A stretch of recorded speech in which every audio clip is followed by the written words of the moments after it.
number 11 will dive a little bit into biochemistry, because in order to understand how metabolic functions in living organisms take place and how molecules interact with each other, it is very important to understand the foundation of chemistry and biochemistry.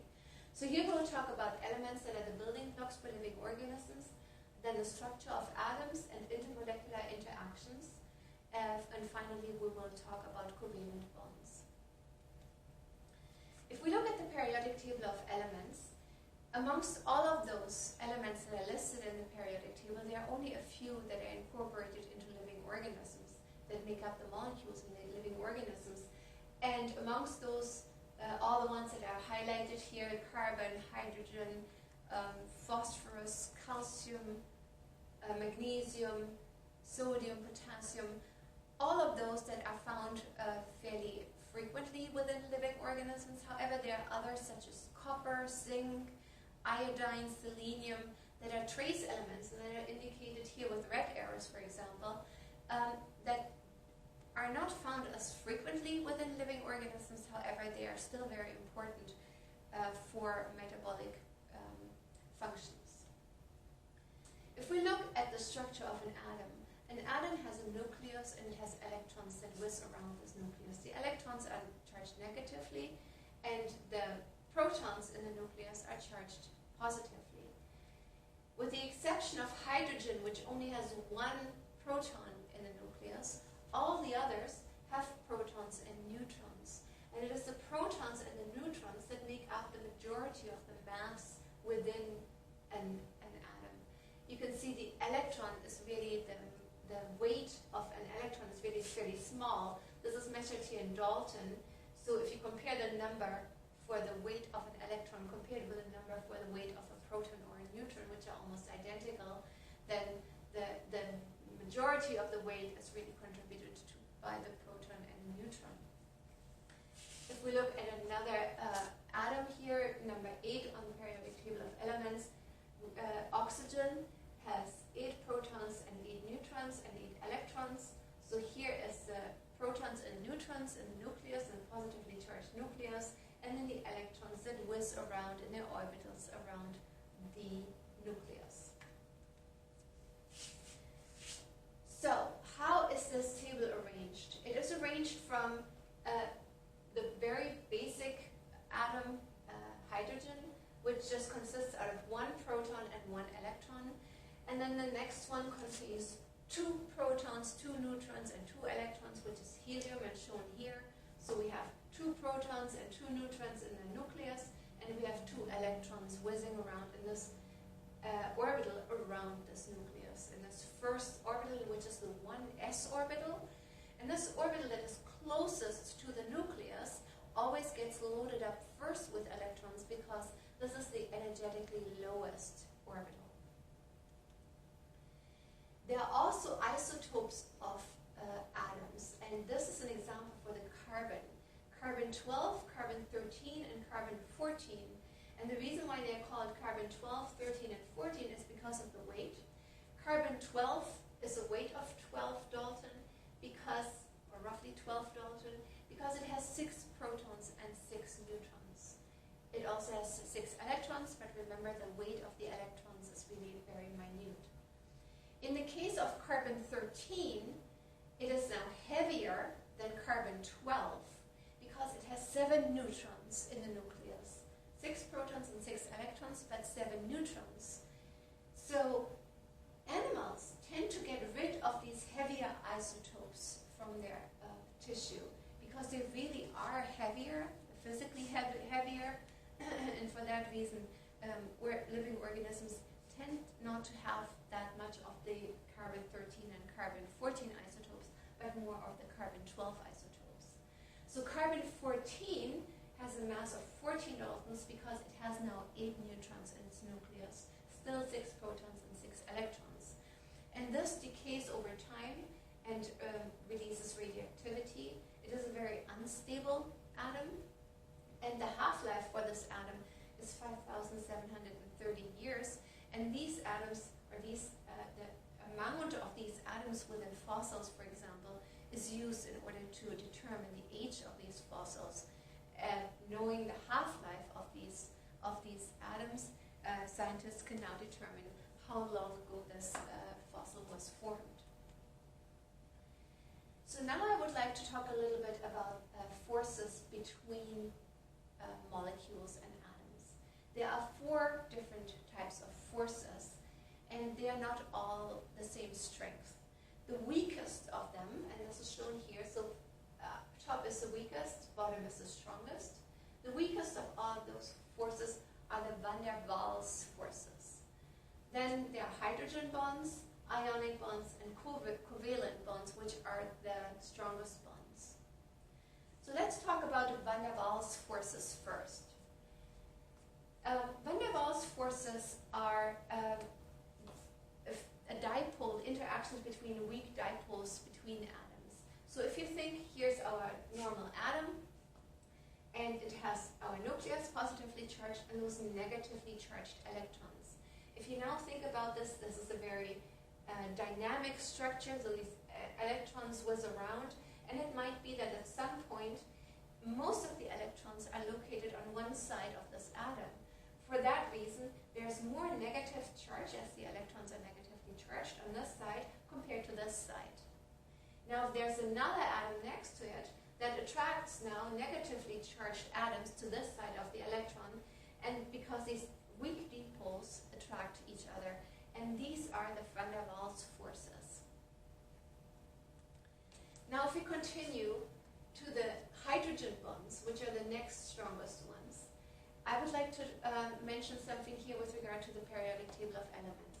The higher we come on the left corner, on the right-hand corner, top right-hand corner of this periodic table of elements, the more electronegative the elements are.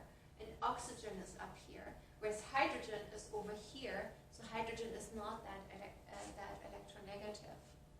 So with other words, if I have a water molecule where I have oxygen and hydrogen, because the oxygen is much more electronegative than the hydrogen, which is over here, the electrons tend to be mainly in the area of the oxygen and not so much in the area of the hydrogen atoms, and for that reason create a dipole character within this water molecule, which is very important. So we have partially negative charge here close to the oxygen, and the partially positive charge is here next to the hydrogen, on the hydrogens. So if you think about this in molecules, there's a similar phenomenon. So if we have molecule 1 and molecule 2 that interact with each other, so we have rest groups in our molecules, the R stands for the rest group, and then we have, in this case, in this molecule, we have a hydroxyl group, that OH. And in this case, we have an oxygen. And because in both cases the oxygens are very electronegative, they tend to accumulate the electrons. So with other words, they are partially negatively charged. Whereas in this case here, the hydrogen is partially positive charged. And for that reason, this hydrogen and this oxygen now are partially positively charged in case of the hydrogen and partially negatively charged in case of the oxygen, and for that reason attract each other and form these hydrogen bonds. And although these hydrogen bonds are not very strong bonds, if there are many of those hydrogen bonds, then they can hold molecules very effectively together. And one example that we'll visit soon is DNA, the genetic material that is held tightly together through hydrogen bonds. So the next bond are the ionic bonds, which are stronger than hydrogen bonds and van der Waals attractions, but weaker than covalent bonds. And these ionic bonds is when I have a positively charged side group and a negatively charged side group. It's basically like north and south attract each other. So these attract each other and will align close to each other, and for that hold the protein in a certain form. And finally, we'll come to the covalent bonds, which are the strongest bonds in between atoms and molecules. And the way how that takes place is that, for example, in this disulfide bridge between cysteine amino acids, these two sulfurs they share an electron pair together, and they form this very strong covalent bonds. And cysteine is an amino acid that is found fairly frequently in organisms that live in environments, for example in hot environments, where proteins are exposed to heat, and in order to prevent the denaturing of those proteins, they have very frequently a lot of cysteine within them that can form these disulfide bridges between their side groups, and for that reason stabilize those proteins. So now if we move on to covalent bonds, if you look at an organic molecule, in this case here the glucose molecule, what you'll see is that there are atoms that can form different numbers of covalent bonds. In the case of the hydrogen, it's only one. In case of oxygen, it's two. And in the case of carbon, we have 4 covalent bonds. So the question is now, why do they form different numbers of covalent bonds? And here, let's go and visit the orbitals and the role that orbitals play here. So if this is our atom, and these are orbitals that are within this atom in which the electrons are contained, what you'll find is the one that is closest to the nucleus is the energetically lowest and will be loaded up first with electrons. If this one is full, the next one will be loaded into the next highest orbital from an energetic point of view. So the higher we come, the more energy needs to be put into those electrons in order to get them into these orbitals. On the other hand, if electrons are in higher orbitals and they get released to lower orbitals, they may release light, they may release energy in form of light, for example, and come systematically to the lower orbitals. So energy has to be put in order to come to the higher orbitals, and energy is released as the electrons are now transferred into the lower orbitals. And the way how these orbitals are filled up is shown in this orbital diagram here.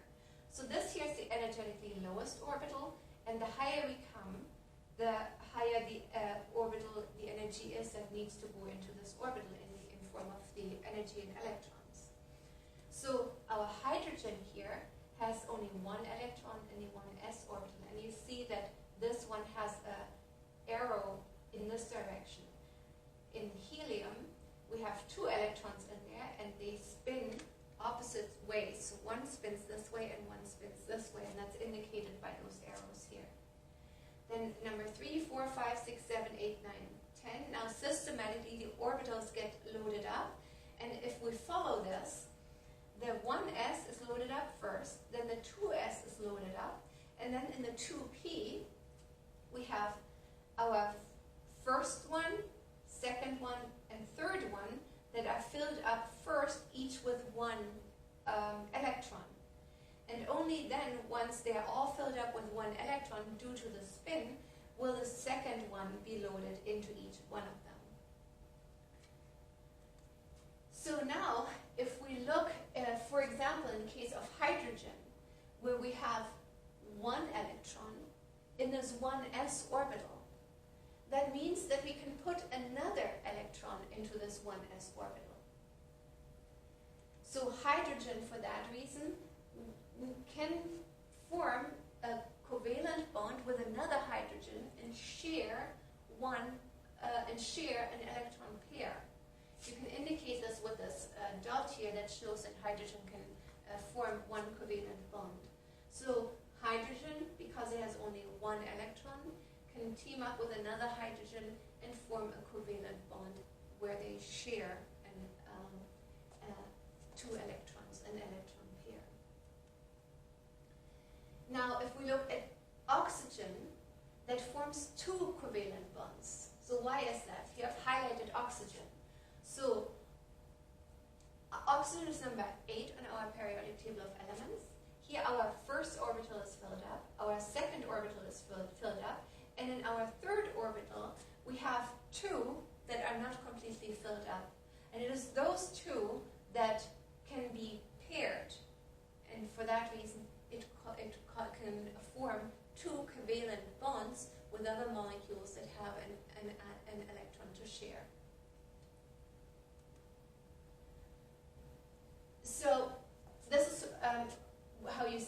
here, so here is our nucleus, here is our first orbital, and then we have our second orbital.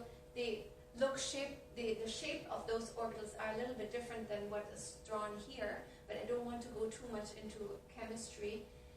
These two ones here still need to be paired up, can be paired up, and for that reason they can form two covalent bonds in the form of oxygen. And you can indicate this again with those dots. Two are filled up and two covalent bonds can be formed. And so if you go up the periodic table of elements, you can now see how many covalent bonds can individual elements form depending on the number of unfilled orbitals that they have and unpaired electrons within the atom. And this is what I wanted to share with regards to basic biochemistry, and we'll continue this in the next